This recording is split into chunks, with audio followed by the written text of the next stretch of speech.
Regarding children in Ninot Sminda and all other institutions, UNICEF position is very clear. Every child should enjoy a family environment. What does this mean? It means that every child in Ninot Sminda and in any institution should be moved from the institution to a family.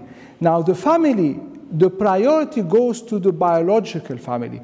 We know, it's not a secret, that if I don't say most, let me say many of the children, if not most, in institutions do have parents, biological parents. So why are they in the institution? This is a big question to ask. We know that institutions were created at a certain time under a specific historical context, social context, fine.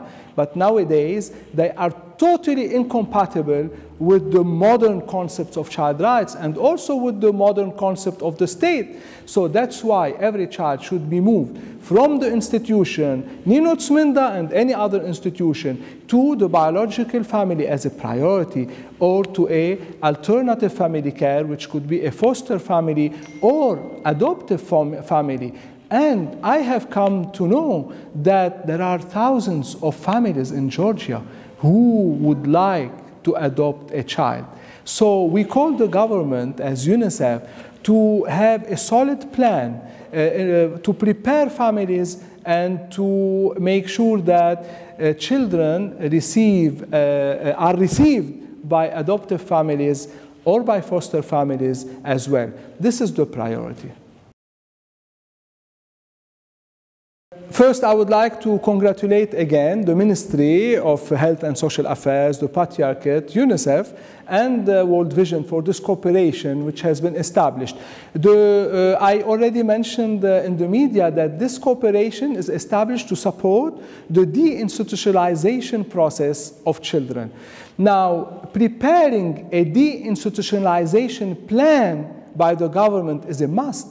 Now in Georgia, it is a legal obligation to have a deinstitutionalization plan and to implement it properly. And this is the subject of the cooperation and the objective of this cooperation group that has been established during the visit to Ninot Sminda. Children in Ninot Sminda should move to families, or let me say, to family environment.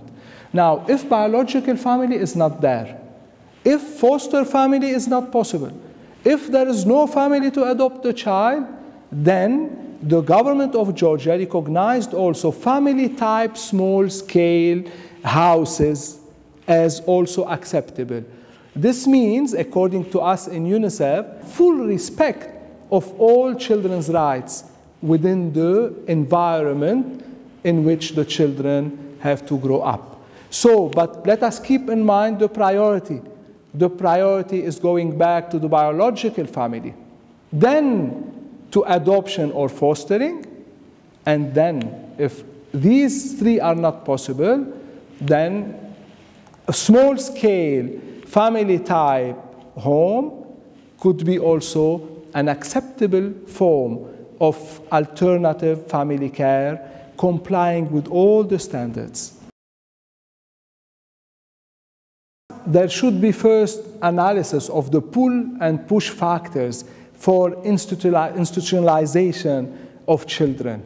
But the Ministry of Health, of IDPs, Labor, Health and Social Affairs, and the Social Care Agency should conduct a case-by-case management for every child. The best interest of the child cannot be achieved without a case-by-case management approach. And in the case-by-case management approach, there should be a risk assessment of reintegration of the child into biological family, foster family, a family who would like to adopt, or any, or even the small-scale family-type home. So in all cases, a risk assessment should be conducted, and families who are receiving the children should receive the needed support. And let me be very clear, when I say the needed, required support, it's not financial only. Financial could be the least important element. It's the child rights component first. Raising awareness among parents about their obligations as parents, about the child rights, about the Code on the Rights of the Child of Georgia, including banning all kinds of corporal punishment against children, etc., etc. At the same time, the supportive environment which comes from the extended family. And Georgia has a wonderful quality, which is the extended family and the support that comes from extended families. This also should be, we should capitalize on this as well. And then the community. And in the community, also school is part of that. Teachers are part of that. So it's about a culture of child rights around the child. In addition to that, financial support also should not be totally disregarded. But this is where the policy of the government comes in. And now that the government has increased the child benefit, and UNICEF welcomed this decision, has increased the child benefit from 50 lari to 100 lari per month, we call the government to further expand the social protection schemes and cover all poor families.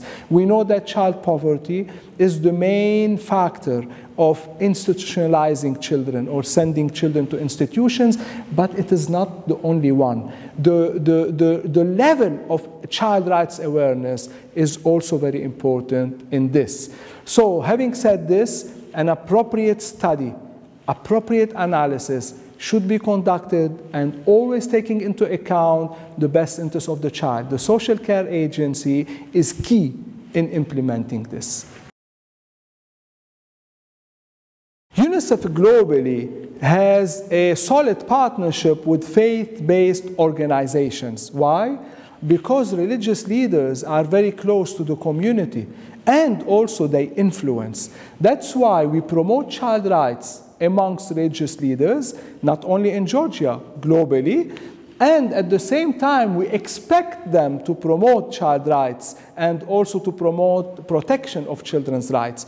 In Georgia, the Georgia UNICEF Country Office has been having a very solid also partnership with religious leaders of different religious denominations in Georgia, and this has been recognized also by our regional office and headquarters, UNICEF regional office and headquarters.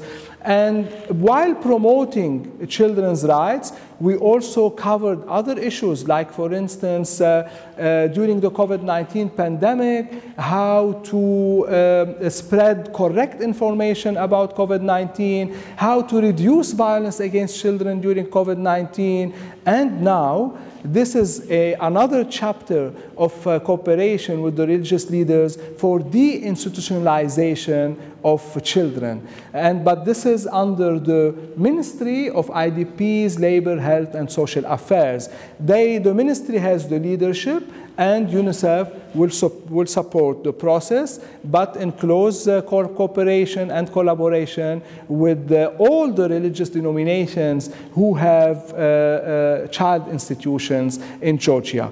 The regional target of UNICEF is very clear, and we call it a regional flagship: 0 children in institutions.